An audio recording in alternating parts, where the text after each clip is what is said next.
And recording. I got my notes up too, so here we go. Oh, you're taking notes, professional man here.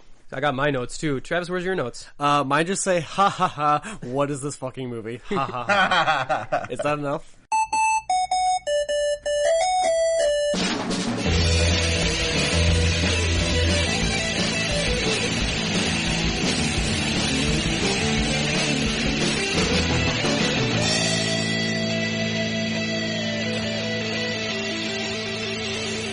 And welcome to the UGO podcast, Netflix and Kill edition. Dun dun dun. Back again, because we had such a fun time recording our first new episode for the reboot. I thought, might as well keep this thing going.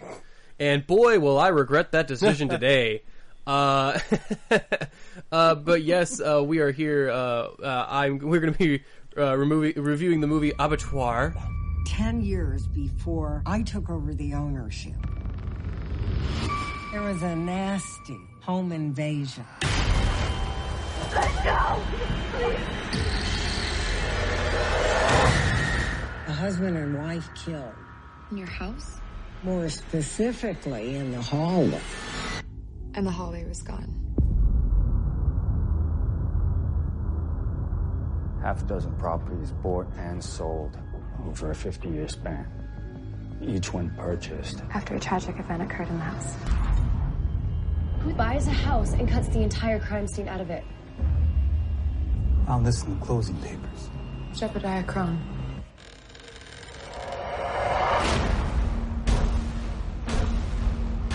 The guy's a ghost collecting ghosts. I'm getting too close to this one. Are you willing to build this foundation on the bones of angels? Will you fall with me, children? Just saying a more snooty French accent. Abattoir. Abattoir. Yeah, no, wait, I gotta take this French cigarette and beret off. I'm not totally comfortable podcasting yet. But yes, who's talking about their French existential crisis? Why, it's me, Nick, the Merc with a mic, and my fellow unapologist, Travis. And our new fellow unapologist, Justin, and I am so sorry. You better be. Justin, I just had to say something. It's my job to pick terrible movies that no one actually wants to watch. Are we going to have a problem? Yeah, okay. I thought about that exactly when I watched this today. I'm like, you know what? I think I'm just going to pick, artistic Oscar-winning films for the next, 3 weeks. Because I can't relive this again. Not anytime soon. Okay, so now that we're completely done burying that lead, why don't Justin run down the basic plot of Abattoir? Okay. So, for those of you who don't know, this movie is Abattoir, which was released last year, and it was directed by, I think his name's Darren Lynn Bousman. Yep. And he did a bunch of the Saw sequels, not the original movies, but a bunch of the lesser, the torture porny more Saw films. Yes, I believe even more Saw so than 2, 3, and 4, if I'm correct here. That sounds about right. So he decided to do this new film, and at least in the trailers, it's sold on this idea about this super haunted house that, where... Okay, let me just start from the beginning of the plot here, and then we'll get into the part where we really make fun of it. Yes. So, I'm going to make fun of it while you describe the plot, so don't worry about that. Okay, I'm going to jump in. Just hit in the kneecaps with a bunch of tire irons throughout the entire time. So, the beginning of the film starts off immediately ripping off Seven in an intro credit sequence, which... Did anyone get what the purpose of that thing was? It was kind of just this weird, collection of stories, stylized... I don't even know. So it starts the that... point of it was to be really visually, kind of like a visual cue because the director saw it in another movie once, and he thought, this will work in mine. Yep, exactly. So we go from that confusing intro to the story of this woman, Julia, who is a reporter on real estate, exhilarating job, but she really wants to get onto bigger stuff, and what's his name from Mad Men is stopping her from that because he's like, well, you're a good reporter, but you're not quite there yet. You don't have the scars. Yeah. You don't have the smarts there, lady. Also, what era was this supposed to be in? Because they have cell phones. Thank you. But they talk like they're in a 1940s speakeasy, and I don't know what I'm supposed to take out of this. And then I was talking to Nick about this, and it's like He said it's stylized like it's a 50s noir, but it's got cell phones and, modern day house alarms and everything else like that. It's really confusing. Yeah, I was, you were Facebooking me at the time when, you were first starting to watch it, and I believe the quote here was, watching the movie right now, geez, this dialogue is bad. And I responded with, oh, so bad, it's like a parody of a 50s noir story. And then you responded with, except it's not funny. Which makes it worse. It's the weird thing that it's just, this movie is just plagued with horrible, horrible, horrible dialogue. Either too expository or too, like, it feels like one of those, like, emo goth kids trying to be existential while writing a horror film. Just like, oh, these pithy lines and these profound thoughts that are going on in natural conversation.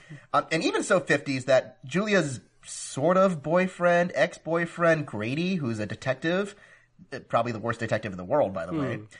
He's wearing like a fedora the whole time, and he's kind of got this weird, like, with a toothpick in his mouth. Yeah.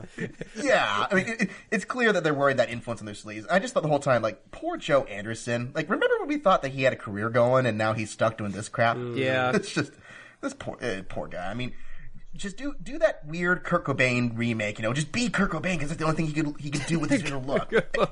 It's just, he's waiting for that biopic. It's his last shot. Yeah. Oh, brother. Anyway, so beyond that point, Julia goes to visit her nephew and her sister and her husband, and there's a whole foreshadowing thing.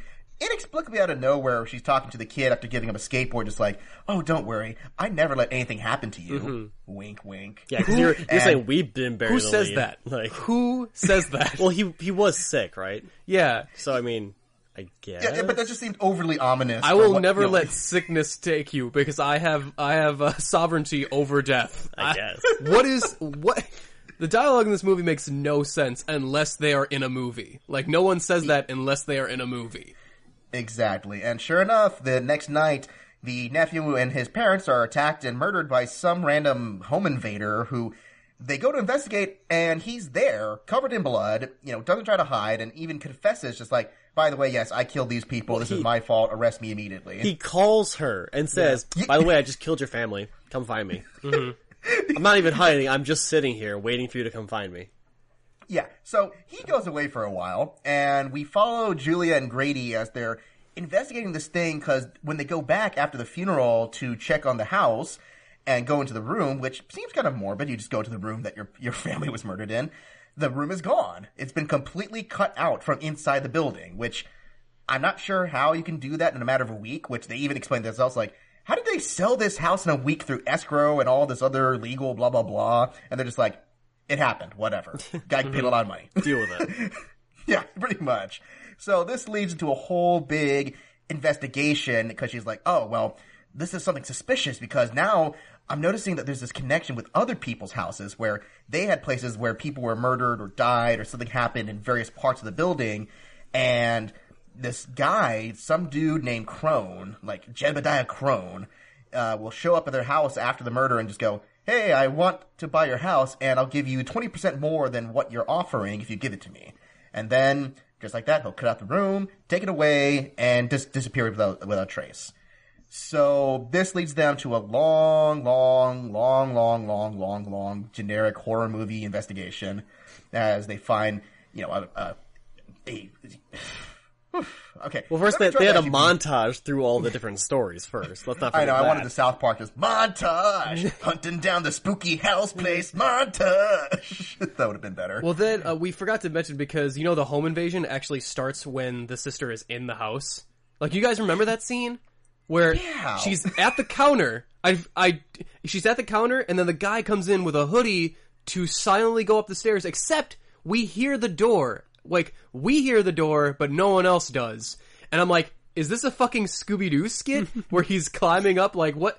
Like, I just thought, like, but why? That scene is completely unnecessary. In fact, it's a little silly. It takes a lot of tension away from what's happening. Yeah. Like in many instances in this movie, these people are completely oblivious to life and things that happen to normal people. It's just bizarre. So, after investigating these houses, that includes apparently a place full of nuns where there's a murder happening. That was interesting. But, and that one was apparently set in the 20s where everyone just died drinking poisoned wine or something like that. but they receive a tape that shows the murder of the family.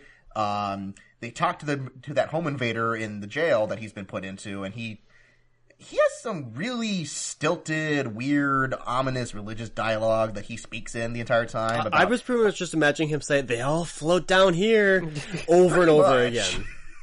That's all I heard. No, and so he mentioned something about this thing called New English, which is kind of an awkward name for a little town, but apparently all these murders take place, or at least they're involved with something related to New English, which is this community that, it should have been obvious that we should have known that this girl was from there, but they like to hide these details in stupid, inexplicable ways throughout this movie. Guess where I was born? Well, she was adopted. Yeah, that's right. Well, let's not get into the... Let's not get into the minutiae detail of this film, because, man, did they throw a lot of that at you. Yeah, that's true. Let's not talk logic in this movie. So anyways, they go there, and of course, illogically, too, she gets pulled over by the sheriff, and, that first thing that you should never do when someone pulls you over, she gets out of the car to give them her license registration. Wow. Nobody does that! Yeah, like, as soon as you see that, you're kind of like, only a white bitch. Yep, like, only a white bitch. I mean... I'm sorry. If her skin was too dark, she would have gotten shot for that. I swear to God, she's lucky that she was that white. Yeah. A couple shades darker. Like, especially in a small town. I mean, in a small town with a sheriff like that, where there's like one black person, like, and there is exactly one black person. Yeah, you're right. Yeah, pretty much. And then the sheriff's like, "Oh, that's cute." I'm like, "Yeah, no cop would ever act that way. Nah, not at all." Like, the thing with it is that if this movie had a twist at the end of it, where it turned out that these people were dead the whole time and they were from the 50s or the 40s, and I was like, "Oh, that would have been really cool." That's why they all speak like that and make no fucking sense. Like, and why this, like, if they were in the abattoir the whole time. Like, that would be why that they speak in one time period style, but then have technology from another time period. So you basically want a sequel to Sixth Sense? Kind of. Yeah, like Sixth Sense crossed with the others, something like that. Yeah, and let's get this straight. They have cell phones, and it's supposed to be set during modern day, I think. Maybe. But yet, they get sent a tape on a VCR. Yeah. Who has a VHS player anymore? And I'm like, okay, apparently they just watched 13 Reasons Why, that's why. Yeah. It's like, hey, I made you a murder mixtape. This is... Okay, so... Snuff Spectacular. So anyway, shall I continue? Well, don't go too far until we have to get to spoiler territory, because we'll do a whole spoiler section as well. Okay, so basically, she starts to investigate this town, and stuff happens that we'll definitely get into the spoiler stuff, because that has to be its own devoted section of stupid in this whole film. And, can we get to the part talking about how much this movie sucks? Yes. Let's do it. I thought we were dipping our toes in before, but let's dive into the deep end. Yeah. Okay, no pretenses, people. This movie sucks balls. Big, giant ghost balls. Yeah. It's so boring. Mike. I was just sitting there for like an hour and 15 minutes waiting for something to happen. And it's so tedious. And they even throw in those really stupid jump scares. Like, there were two that only a dumb white girl gets scared at, where it's like, oh, spooky sawmill blade, in the background. The jump scares were even, like, they're just broad daylight, too, where it's like, why were you scared there? Like... Yeah. It's so lame. And then, not to mention, too, that except for, like, maybe two people, all of the acting in this movie is awful. Oh, like, my God, it's so bad. That lead actress, like, she's a pretty lady. She has huge lips, first of all, too. She is undeniably gorgeous, and apparently her biggest credit was acting on 90210. Ooh, that explains so much. Yeah, because... Oh, gosh. Okay, I'll give her a little cred on the fact that this dialogue, I don't think anyone could really sell it. Nah. Because I know Joe Anderson. I like, Joe Anderson's, he's been in some good stuff. He was in that, the remake of The Crazies. Okay. He was, right. He was, Timothy Oliphant's, like, number 2 in that. And he was really good. And, he was also in, Across the Universe, and it was like, yeah, this film, whatever it is, he's actually not bad in it, kind of thing. And then even he can't save this dialogue. One, because he won't open his mouth the whole way. Like, you're speaking not good. Open your mouth, motherfucker. God damn it. I mean, I realize you don't want anyone to hear this dialogue, but I kind of understand what's going on in the story. But this actress, Jessica Lounders, she is so flat. Like, she has so many points where her dialogue is just like, her car's getting towed away, and she's like, no, stop, damn it. Her tone is just kind of like, it changes like between sentences in this movie. I never know what she's trying to portray. There was, I feel like there was no second takes in this movie. Like, everything was like, first take, that's good enough, we're gonna go with the next. Like, no, we're on a schedule, we gotta go with the first one. Oh, clearly they put all their money into the camera work in this film, because the only thing I can say to its credit is that it's not shot badly. Like, it's actually got some style and substance to the way it's photographed. But, because, yeah, like, every take, it feels like it was just some table read. And I actually wrote down one of my favorite lines, where she's trying to be intimidating, and she's like, I'll have consumer affairs so far up your ass that they'll be brushing your teeth. Oh my god, I have that written down in my notes too. That was my favorite line. That was my favorite one, because it's delivered so awful. Do you remember that, Travis? Oh, I remember this line. It's hard to forget that line. Oh my god. That's, all the dialogue is bad, but this got to the room level of like, I'll have so far up your ass, you'll be brushing your teeth, and I'm like, and I'm just like, you're tearing me apart, Lisa. Dude, Tommy Wiseau could have read this dialogue and it would have been brilliant. I'm just saying. I did not write this dialogue. I did not. Oh, hey, Mark. Good house. Oh, man. And, I mean, just even on top of that, too, like, there's all these other actors, they're trying. Like, who's the woman who played the mom? Oh, she's from the Insidious movies. Lynn no, what's her name? Lynn something like that, or? Ah, shit. It's not on the IMDb? Yeah, I have the IMDb up here, but she's, I think she's Lynn Shay? Is that, Lynn Shay, that's right, yes. Yeah. She plays that same role in everything she does lately, because she's a woman of that certain age. But she's creepy old white woman. Yeah, she at least tried, because she doesn't do anything halfway, it seems like. It's just like, okay, I'm in this stupid movie, I'm playing this role that's kind of... I'm not even sure if she knows what she was doing in that whole thing, but she played to the hilt, and she did fine for what she had to do. Yeah, and she's a seasoned veteran at this sort of thing, and it really sucks that the main actress has a couple scenes with her, because it really demonstrates how badly she's doing. Oh yeah, and they have no chemistry with each other as performers, and really nobody has any chemistry in this film. Like the two, Joe Anderson and what's her name, the lead actress. They have, like, they're just a wet blanket with each other. It's so boring watching them, like, and also the film can't commit. It's like, is she angry at him? Did he do something? He cheated on her, but she doesn't seem that fazed by it, kind of thing. Well, the film can't commit because she can't commit to one fucking emotion. True.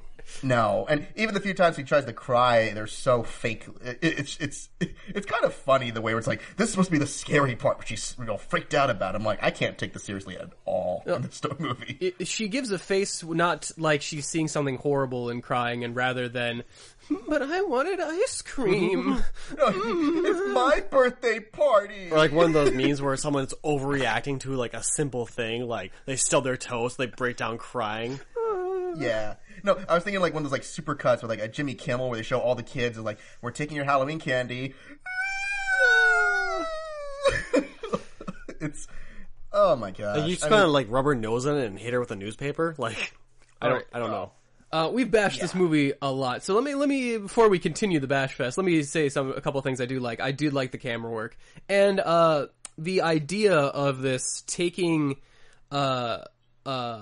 crime scenes where violence, murder happens, and taking the idea that ghosts can be created if a violent enough act leaves a taint on a place, and then taking that place and kind of using that building taint, a haunted house, building it to you for your own nefarious purposes. That's not a bad idea. No. Like that's actually it's an interesting premise. It's like, oh yeah, okay, I kind of see that. Like, because that's a thing like in paranormal like mythology is that that psychic stain left on a violent act, and I'm like, yeah, okay, I can like, and no one's really done anything with kind of like that. Like, what if you picked up like what if rather than moving away from a haunted house, like you moved the haunted room away, like, and they all got collected somewhere. It is a unique idea. So, like, it's not a bad idea to start off with. It's just that the delivery, the writing in this is really weird. Like, I guess this is a slight spoiler, but I will say we did get to see the house, and I kind of like the design just because of how like fucked up it looked. Well, it is kind of a mishmash of just a bunch of different houses all together, and it kind of does look like that. And that's, Yeah, I wish we saw it earlier than the last 15 minutes of the movie. Yeah. oh But- yeah, and we'll get to that last 15 minutes. We'll get boy. there. We must. We're gonna get there. Oh my god. It's actually kind of hard to talk about anything else in the film because so little happens. Well, and, here's the thing with that too. Like, this is Netflix and kill. The few kills that they do showcase in this movie, they're really not all that special. I mean, did anyone else feel that? Where it's like, okay, you got it's this weird thing where they want to be graphic, but they also want to cut away a whole bunch of times. So you kind of get these weird, like, oh, we cut away from the actual cut, but then we see the aftermath kind of thing. Or it seems inconsistent with how gory it wants to become in this film. Yeah, I had a hard time nailing down my favorite kill for this one because they were all pretty lackluster. Yeah. I think the only one that stood out to me was the whole thing in the 1920s scene where they show all the people drinking, they just pass out from whatever, like, cyanide they put in the wine kind of thing. It's like, okay, out of everything here, this is the most unique of the kills. Yeah. It's one of the few where, like, more than 2 people die. There wasn't just one person killing the other and then committing suicide. My favorite kill has to be like a spoiler for the end because it happens near the end. So The one I that think I know which ends the one you're movie, you talking mean? he probably, yeah. But we'll get to that. Another thing about this film is just that the characters. It's hard to get behind characters that actively don't make sense. Like they don't do stuff that makes sense. Like the cop is being the negative Nancy the entire time, like telling her like this is all bullshit. It's like, well, clearly there's a lot of stuff that is happening here. You're a cop, you're not supposed to believe in coincidences, and yet you're saying like, well, this is kind of weird. And like, kind of weird, it's pretty apparent that this dude is collecting murder rooms. No, if they tell, like, 1 or 2 of that'd be fine. But after you get past the third one, it's like, no, this is a pattern that should be probably This dude's looked been collecting into. houses for like 50 years. 50 years worth of stories. That's not just a coincidence in that case. Kind of weird. Kind of weird that no one else noted Yeah. this beforehand. Yeah. It's kind of weird that she's the first one. Well, to actually, notice. he kind of hints of that there might have been others. Yeah, yeah, I guess he does. I don't know. But it's not ever stated Yeah, explicitly. let's talk about the main villain too. Boy. Where this guy, okay, I've never heard someone talk so much and say so fucking little. That was the biggest problem I had with this movie. Not even just that's boring. I just kept asking, why? The whole movie, like, The characters why? keep asking this guy why he collects murder houses and why he's doing the things that he's doing, and he it's not like he says like he won't answer. He does answer, but in such long, winding fucking poetry of language. Philosophical, yeah. And I'm just like, They were after like the third time, I'm like, what are you fucking talking about? Just tell us, like, what the hell? It feels like they just wanted to get the evil minister character like in every single horror film that's like made with this kind of budget, and it's just it's so inconsistent with the way they want to portray it. Because on one hand, it's like, well, he's just this evil thing from hell, but then like, no, but he actually has some kind of motivation that never explicitly clear, but it has to be something with family and blah blah blah. It's just that he's not scary. He's not menacing in any bit. He's just a long-witted old jerk off, and he even gives them opportunities. Just like, you know what? I'm being reasonable here. Just go away. Don't bother us, and you'll be fine. Everything will be cool. We can be cool with this, right? Mm-hmm. No? You're sticking around? Okay. I'm giving you a chance. Walk away. Don't come back. And they just keep going and going, and it's just... And then and our main character's like, oh, you can't trick me with that reverse psychology. I'm going in the house. And he's just like, alright, bitch, whatever. No, seriously, like, it's a real bad idea. You shouldn't go like, oh, okay, I won't go in the house. Wink. No wink. Don't do it. You don't. Fine. When a guy's last name is Crone, he can't be anything but a villain. Jebediah Crone. That is a villain name. Yeah. Okay? That is an old Southern villain name. Well, they even referenced, like, Grapes of Wrath and stuff. I'm like, Yeah. how on the nose do you That was want? the most awkward reference Right? ever. It's just like, get it? I read this book in high school, and now I get to use it in a movie that I made. That's what the real problem is, that his dialogue is like a bunch of philosophy that a high schooler would use to try and sound deep. And in your essay. And I'm just like, you're just saying a lot of nonsense. You're not saying anything of any substance right now. No. It made me think of reading those old Left Behind books, those Christian fiction science post-apocalypse stories where the guy's like literally praying to Satan, because that's what this character is. He was like, oh, well, I'm preaching against Jesus the deceiver and blah, blah, blah. It's really stupid the way it's portrayed. And because he's evil or some kind of supernatural evil deity, he managed to get this whole entire town roped in this, and it's like... Sure, whatever. Yeah, these people are sheeple. Like, I don't know how he managed to convince everybody in this town to go along with this stupid plan. Well, it's not even like they're getting a good deal out of it. Like, from what I've seen, it's like, okay, why would they agree to this in the first place? This seems like a really shitty deal. Well, even if they agreed to it in the first place, why did you keep doing it when nothing when happened? it turns out that, like, oh, this kind of... And a lot of the characters in the town kind of said, like, yeah, this actually didn't work out great for us. But yet, I'm still going along with it for whatever reason. And then, I know who this guy, the actor that played Jebediah Crone. He's a guy named Dayton Cali. He has a long list, too. He actually, I recognize what I know him from. He's actually Charlie Utter from Deadwood. That's what he's from. Yes, and that's where because I know I recognize this voice. He's got a great voice. Yeah. I think he did some video game voice acting work as well. But I think I've heard him before too. It's not like he probably is not. He's probably not a bad actor. He's on Deadwood. You know, that's a high caliber show to be on. No, so he's really good on Deadwood. He's probably still the best actor here. Well, Deadwood is where you want someone like this because he can deliver that Shakespearean type dialogue that Deadwood does. And I see why they got him for this part because that's kind of what they want to go for. Right. But instead of coming off as Shakespearean or poetry, it comes off as the architect from the end of The Matrix Reloaded as a horror movie villain. Quid pro quo, vis-a-vis. Vis-a-vis the one. An anomaly has arisen in the Abattoir. Dude, if the Abattoir was a parallel dimension of the Matrix, that would be awesome. Another better ending. Dude, also, no, that's what explains it. The ghosts from the Matrix are actually spirits who were killed and put into the Abattoir, and then their spirits were loaded into the Matrix. That would be awesome. They do have those Matrix ghosts in Reloaded. Wow, you just make both those movies better. I think we gotta combine these two shitty movies together to make one watchable film. The Matrix Abattoir. I want to watch it now. Hey, it's better than Revolutions. Oh yeah, anything's better. But yeah, the ending, without going into spoilers, when I was just most of this movie, I was wishing stuff would happen. Yeah, and then stuff started to happen. I was just like, not like this. Please make it stop. To steal another Matrix line, not like this. Not like this. It was almost the thing, like, it was be careful what you wish for, because you wanted something to happen so badly. And when I looked at my timer, just like, okay, we got 20 minutes, please something happen here. And then you get it, it's just the most... If you can't see how this movie ends coming from a mile away, then you just don't watch horror You need movies. Glasses. Yeah, pretty much.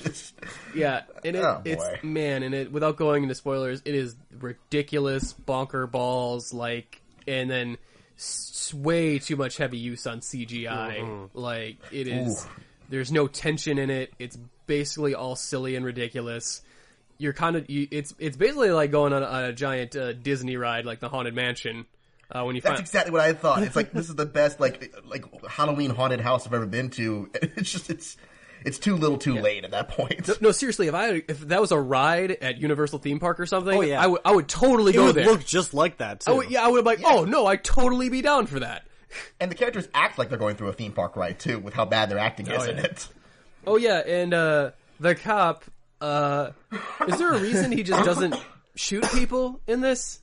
Like, I get in the beginning he doesn't want to, just shoot random people. Right. But at a certain point, it's very clear that shit is starting to has gone down, and that we're in a real shit scenario here. The fact that he never once took a pot shot at the main villain just seems like, what was your purpose then? Yeah. Why do you have the gun? He pointed the gun at the dude's face. Yeah. Like, again, not trying to spoil much, but the opportunity would have made sense for him to kill the dude and go like, well, clearly this guy is doing something evil. Well, even then, it's like he does it twice, because in the middle of the movie where they first confront him, he does it. Yeah. And also he shoots that one dude to the side who had the shotgun. Yeah. And that dude just doesn't seem to affect him. He just kind of walks away, just like, whatever. They all run off into the forest. I'm like, you just got shot in the leg. You're probably not going to walk away so well. I know. Ugh. And, okay, so you're a cop. You face down with this other guy, and his group of followers, and they have a confrontation. You shoot one of them, they run off, and the sheriff of the town comes up and arrests you, and you don't call in for backup from your precinct and go, hey, what the fuck is going on here? Well, also the fact that you have video evidence, the fact that they've murdered people. Yeah. They are all murderers. They are all complicit in a murder. and you're just like, nah, it's fine. I'll just scare him off with my gun. No, it's like, yeah, they have the tape, and I'm like, oh, well, game over. Here we go. It's all over from here. That's video evidence of the main villain and a bunch of the other people, like, and there's no statute of limitations on murder. No. So, I mean, it might have been a video on like a disc or something, or some kind of record player, but who knows? I think that's why he didn't do it. He's like, it's a film reel. Nobody uses those anymore. It's too much work to transfer it over to the precinct. So it's like, okay, I just need one of you to act like a goddamn regular person for a minute and try. Like, look, it doesn't have to work, but I need them to try to make me feel like, okay, they at least tried, and I can have sympathy for them when shit doesn't work out for them. The only thing they did was like, oh no, cell phones don't work out here because cell phones don't work in any horror movie ever. Right. And I'm like, why didn't you set this in the 50s? That way you wouldn't have to deal with the cell phones. Yeah. And then your dialogue wouldn't feel so out of place. And then we could see a VHS tape and be like, yeah, that's fine. Future technology. Right. Also the fact that apparently Grady can't beat a fat dude in a fist fight because the sheriff subdues him so easily in that one fight they had. It's just like, oh my god. Okay. Look, I know that he's a big dude and everything, but why do you keep getting hit in the face? Block! Put up your hands, man! I don't understand. You know, and I'll say this too, just thinking about the sheriff. In terms of, like, you know, technically impressive kills, the way they handled that whole scenario with him was at least decent. It was that level of gore that you kind of wanted throughout the movie but didn't get. Yeah. Mm-hmm. So, that was like, okay, top 3 kills if I had to make one. That was one, and then my other 2 I have on my list. Yeah. Well, and then, you know, that sheriff was all about, like, oh, I gotta play the stereotypical sheriff telling you to stay away from this town. Right. And it's just like, man, I've seen this scene 1,000 times, and this might be the most boring I've ever seen it.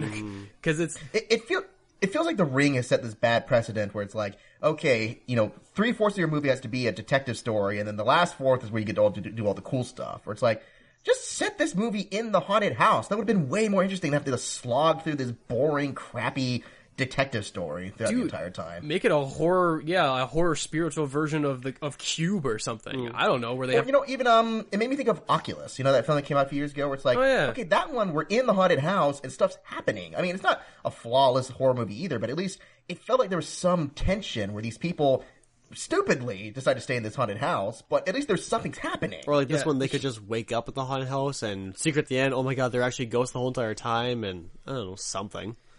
Yeah. Yeah. I think the only thing that I can really recommend about this movie is that actually the dialogue is so bad at some points, it's actually really funny. It actually might not be a bad watch just for, like, if you really appreciate, like, if you ever sit down with your buddies and have, like, a watch party of The Room or movies like that where you just sit down and laugh at them, this might not be a bad movie to put on for that, because there's some gems in here. Yeah. There's some gems of some lines. Like, we'd even talk about the dialogue between the cop and her, like, it's all 50s cliches of, like, I want you to make a list for me of all your friends. Like, I bet you it's a short list. Am I even on it? Am I even, like, on it? Like, you're the last one on it. That scene was so stupid too, because that's the first point, like, he'd been separated from her for a long while when she went on this investigation, and the first thing he does when they visit is like, you suck! Why did you tell me about this? All your friends hate you, kind of thing. I'm just like, dude, take a chill pill. He comes off as crazy stalkerish. Or how about with him and the mother, where it's like the first interaction they have is like, am I gonna need a warrant? Yeah. And then she starts like threatening her, and then she just like beats him down verbally. Well, it's like, oh no, please come in. And then it's like, oh, all right, don't miss me. It's Allie. I'm like, Jesus, okay. Yeah, it felt like they were directing 2 different sequences there, and they just edited them together. Yeah. Where it's like, okay, these don't match at all, but or they're working around the actress's split personality. I don't know. I want to be a fly on the wall during this movie's production, because I want to know what the director is saying. Like, when the actor asks, "What's my motivation in this scene?" and then he goes like, "Okay, you're warm and amenable to the cop in this sentence, but in the absolute next one, you are unbelievably hostile." Maybe it was just directed by 2 different people during the same day. Mm-hmm. And then the lead actress is like, "What's my motivation?" You don't have one. Never. You never have one in the whole movie. Just do what you're doing. You're doing great. Yeah. You're doing great. We've already tried having you to have motivations and emotions, and like that, it didn't work out for us. So maybe they just ran out of time in this movie because they kept trying to have her emote, and it wasn't working out. And just like, no, wait, we are running out of time. Fuck it. Could be that the actress just didn't try to, because to be fair, I haven't seen her in anything else, and just maybe she just read the script. I'm like, I'm not trying for this. This is fucking bullshit. But yeah, it is not a helpful combo with that stilted acting and this dialogue, which is weird because it's the worst thing about the movie, but it's actually the thing I would recommend the most because it's actually like the main attraction. Plus, it's like the only thing that happens through the first 50 minutes or so. No, 50 minutes, more like an hour and 20. Yeah. How long was this movie again? I felt like it was like hour 30, I think. It was an hour 30? Yeah, it's only an hour and a half. I mean, like, it felt like 2.5 hours. I'm pretty sure it's only an hour and a half. This movie felt like forever.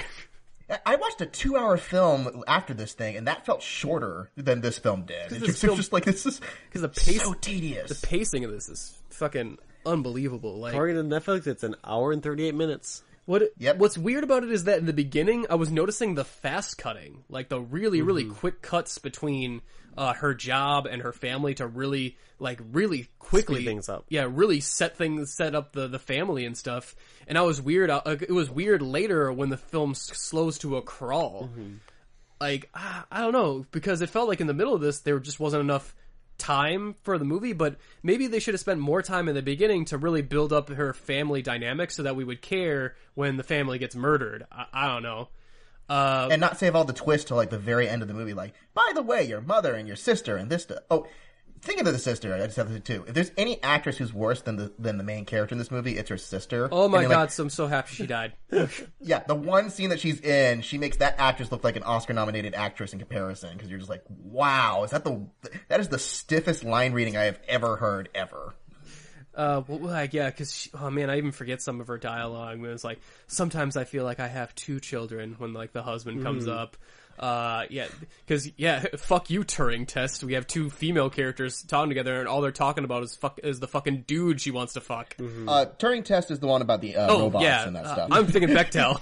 What? Her acting was so terrible. I agree. I thought she was a robot. I agree. Turing test is more accurate at this point. Wow, even when I fuck up, I'm actually pretty accurate. Like, I'm actually speaking what I'm actually feeling. It's I guess a Freudian slip? I'm not sure. No, I don't know, whatever the opposite of that one is.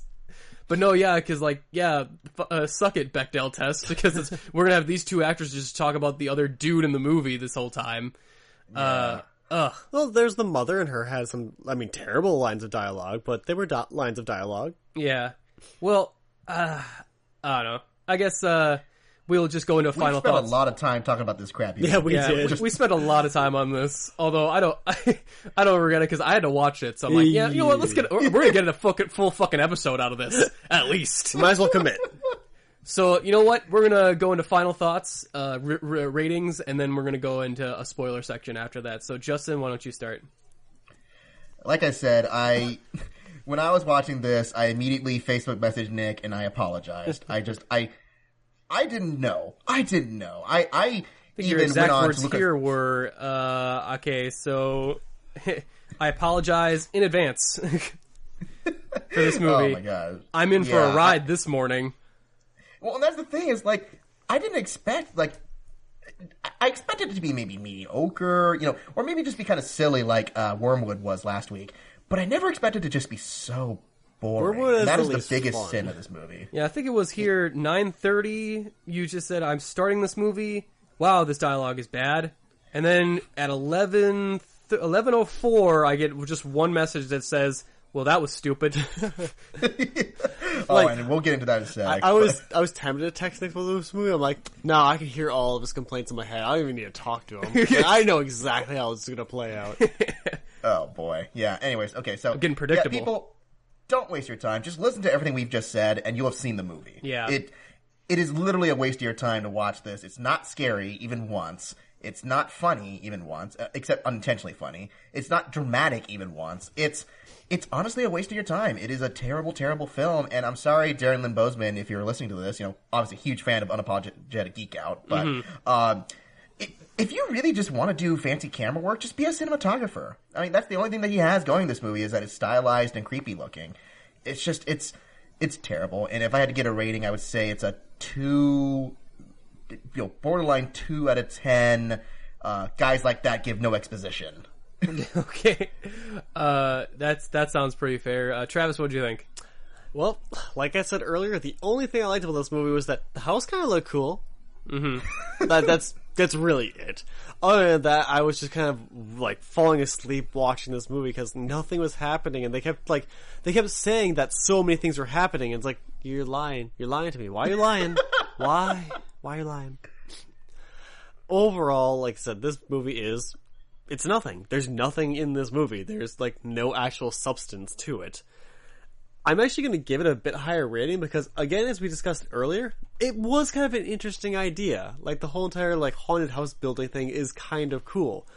I just wish it was in a much better movie than this. Mm-hmm. So, overall, I'm going to give it 4 out of 10, just on the fact that its premise is actually kind of interesting.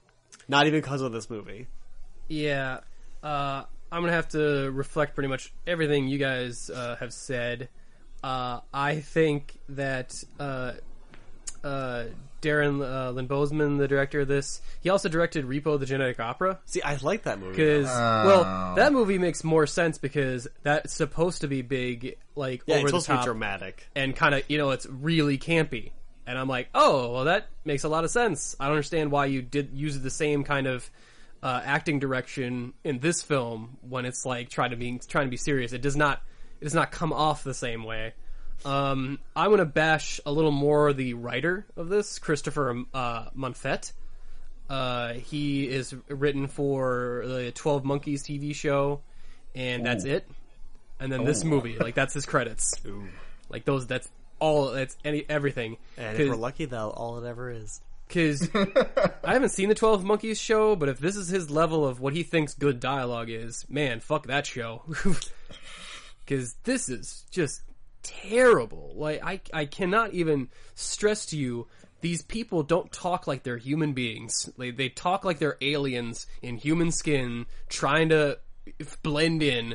They're the others or something. They're trying to ape human emotion and stuff. It is. This movie is actually fascinatingly bad at certain points, where it's just like I'm watching a scene play out. I'm like, I can't believe someone put money together, had the money to bring these actors together, put a screenplay together, put people in front of a camera, and this is what they shot. And they said that was fine. And then someone said, yeah, that's pretty good. Let's make that a movie. Like let's put that scene in our movie. Like, what did they cut out from this film? Like what's the extras and bloopers? Yeah, what? Oh no! Yeah, what were the scenes that didn't make the cut? Because what? Jeez, that needs to be a montage. Yeah, and the ending only oh god, we still have to go through the ending. Yeah, because it becomes actually so much worse, but yet kind of better because at least hey, stuff's happening. It's all dumb, but at least it's it woke me up a little bit. Yeah, I'm gonna have to give this a 1. I don't know, crazy, stilted actress. Crohn's disease out of 5. that fails the Turing test out of 5.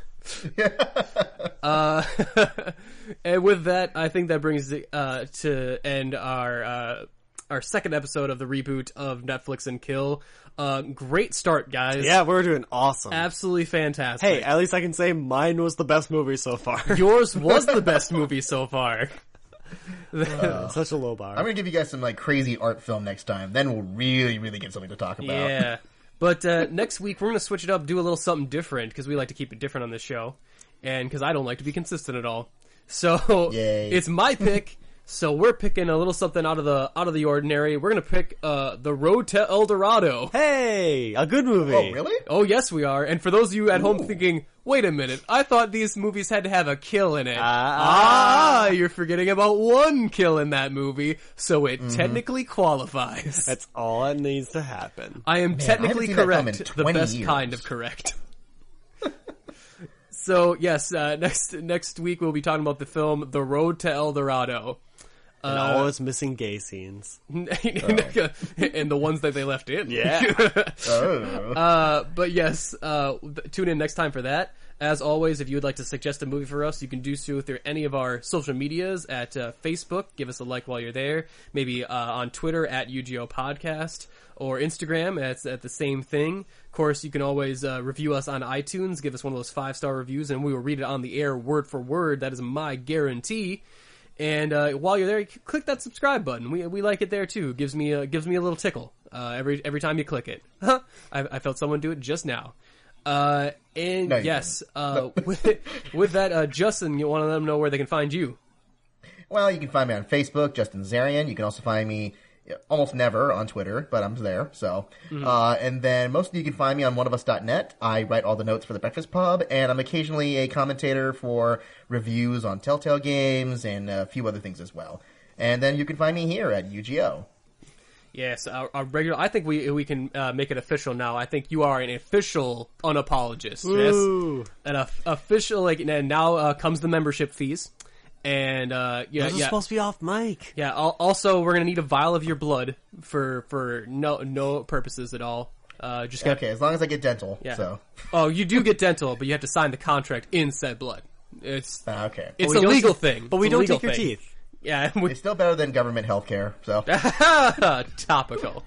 And on that note, why don't we get on out of here? And we're going to take a small musical break, and we'll be back with the spoiler section for Abattoir right after this. Spoiler, it sucked. Alan, spoiler.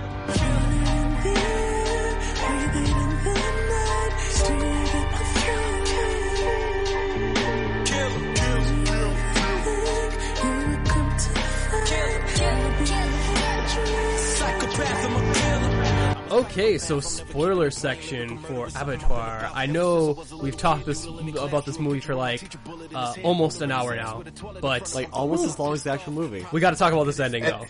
And you know what? Stuff actually happened in this review. So there you go. So okay, well, where should we start, guys? Okay, let's start with the sheriff getting murdered, because I actually like that. That was a pretty gory death there.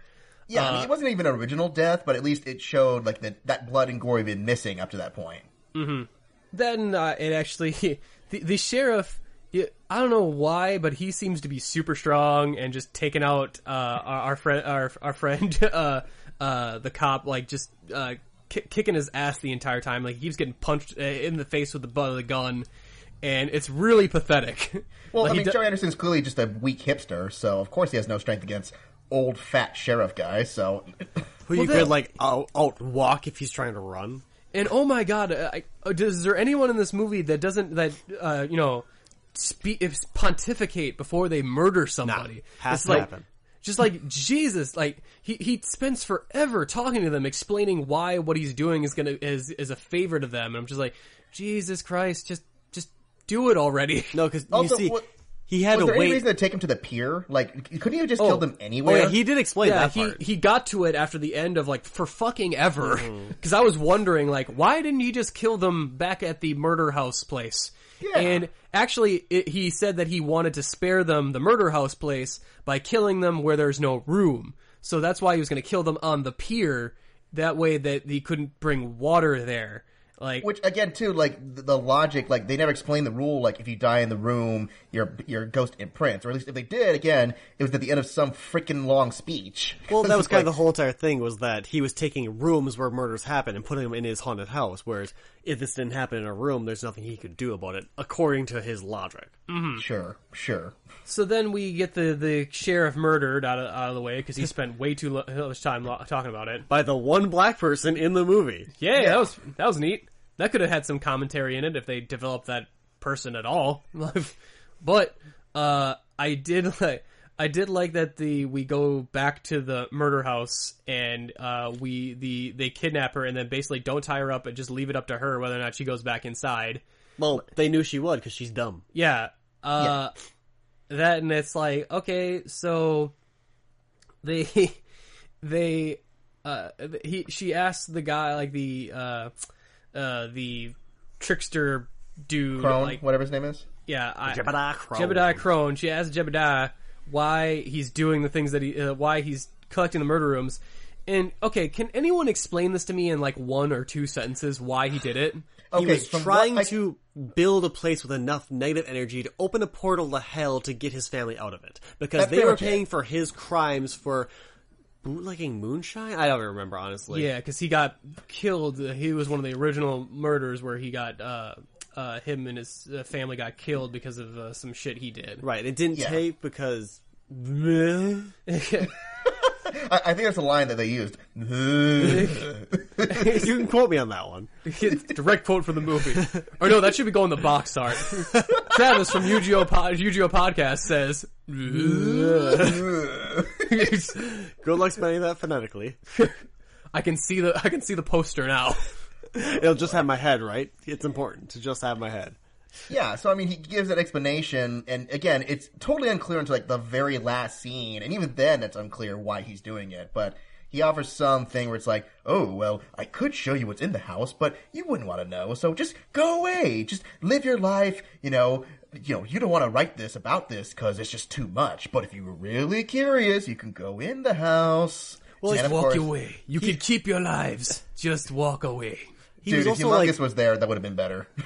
He was also, like, offering to let her see her sister again. I'm like, your sister's dead. I mean, she's dead. It won't matter. She's dead. Don't do it. Also, so apparently he photographed ghosts in the video that he sent, because there's like, oh, well, that was staged inside the room after it was already murders already happened, but could they not tell that they were giant, wispy ghost creatures in the video?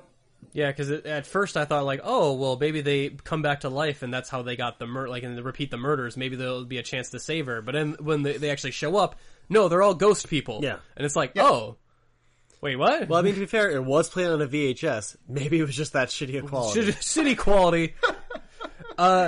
He might as well have used a Betamax. Yeah. What is this, Laserdisc? This is bullshit. Okay, so let's talk about the ghost effects, because we finally see the ghosts. And whoa, do we see the ghosts.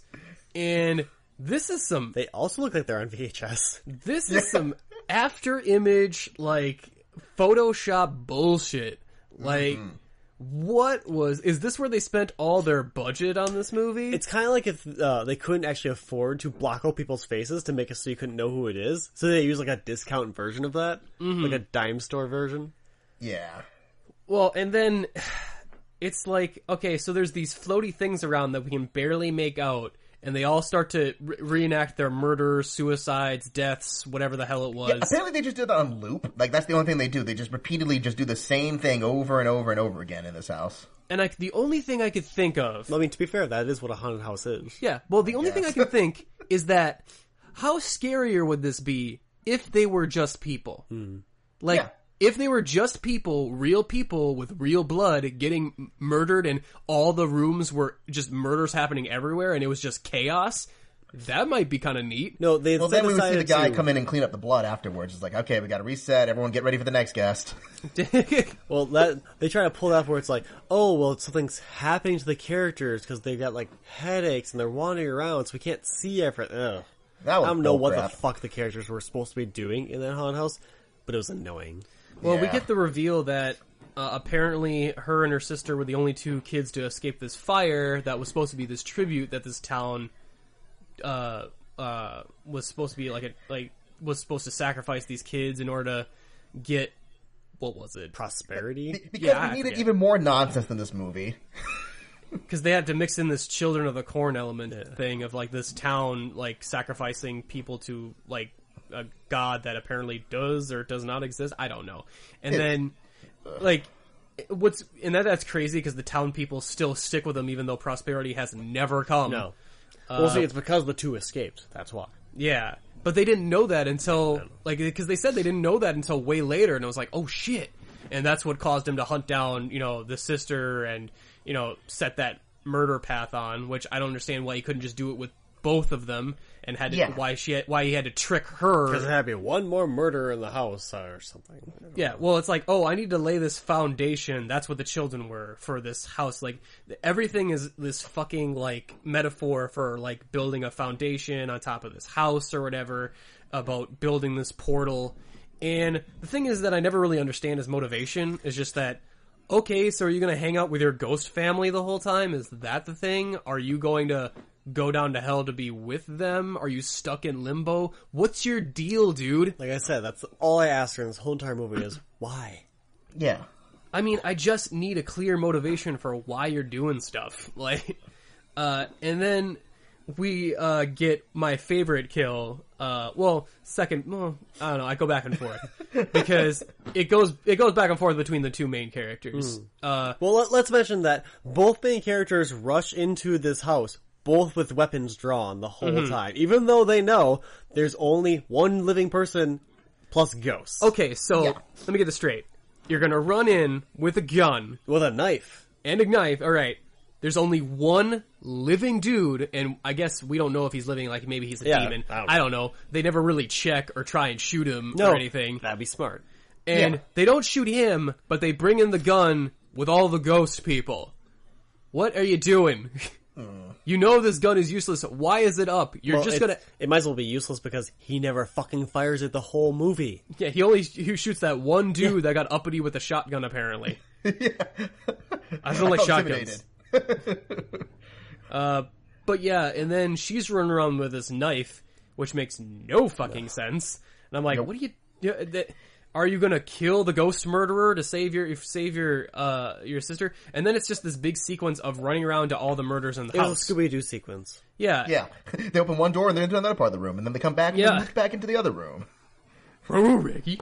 There is nothing surprising about this sequence up until the end where we get the cop is like talking to her, and she all of a sudden gets all serial killery and just slashes his throat open because she gets scared.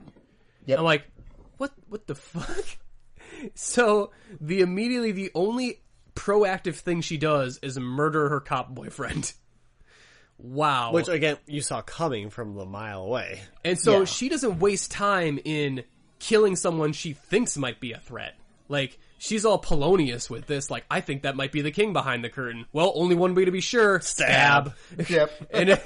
and yay, Hamlet references. Yeah, and then, not unlike Hamlet, when she has the guilty party in front of her, she spends a bunch of time of like, you motherfucker, you killed my sister, and points the gun at him. I'm like, he's not gonna kill your sister any more or less in the time it takes you to shoot him. I mean, he might be able to. I don't know. Just shoot him. I don't understand. Like, either you're gonna shoot him or you're not. What's your deal? And then she takes so long with that.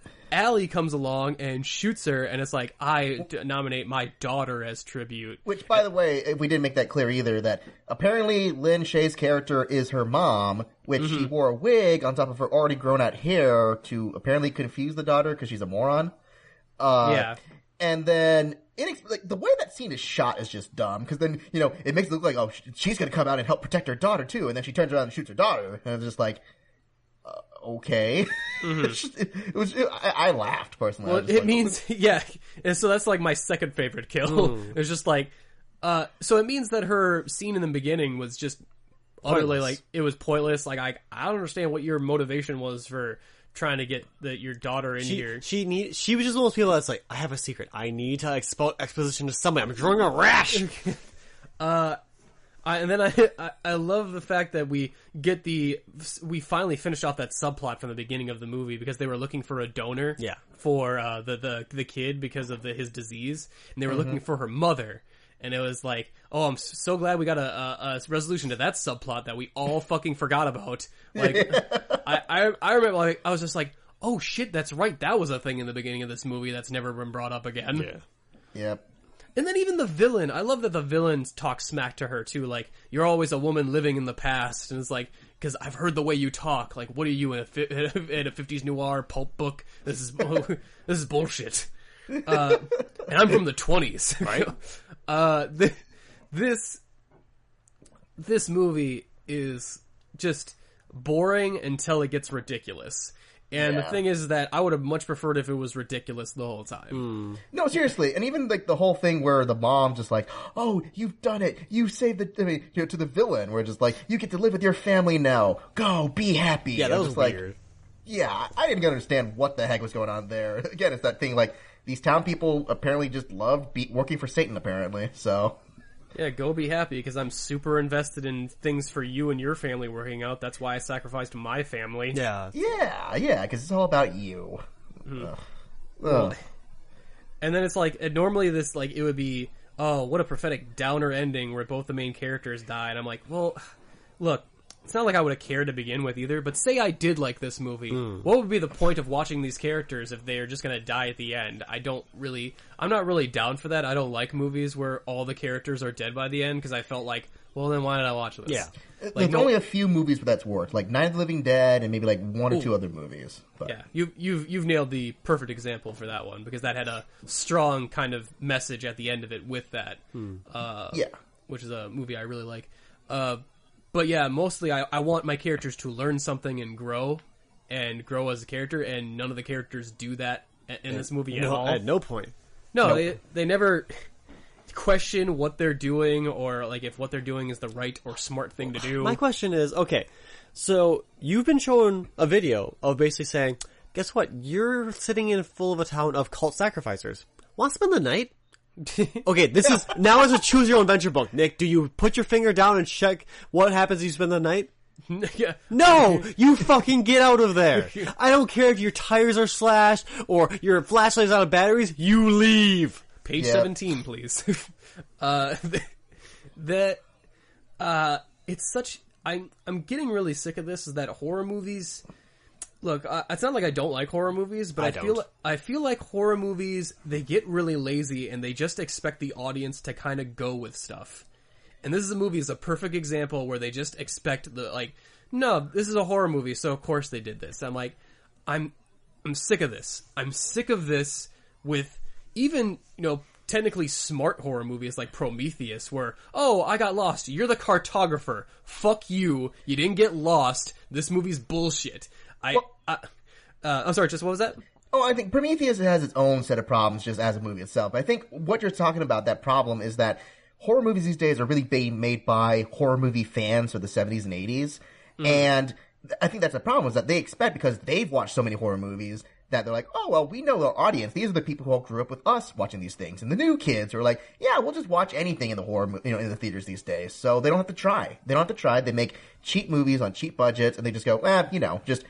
You get a few scares, you'll laugh, you'll cry, you'll go home, you'll forget. Because they have a dedicated fan base, and the worst part is that they keep making money off of these movies. Well, if you keep your budget under like a couple million, it's like I told you, Travis. If we ever come into money, if we ever get a couple $1 million, I know exactly how to make a profit. Yeah, we make a horror movie. But could you live with yourself? I would. The money would help.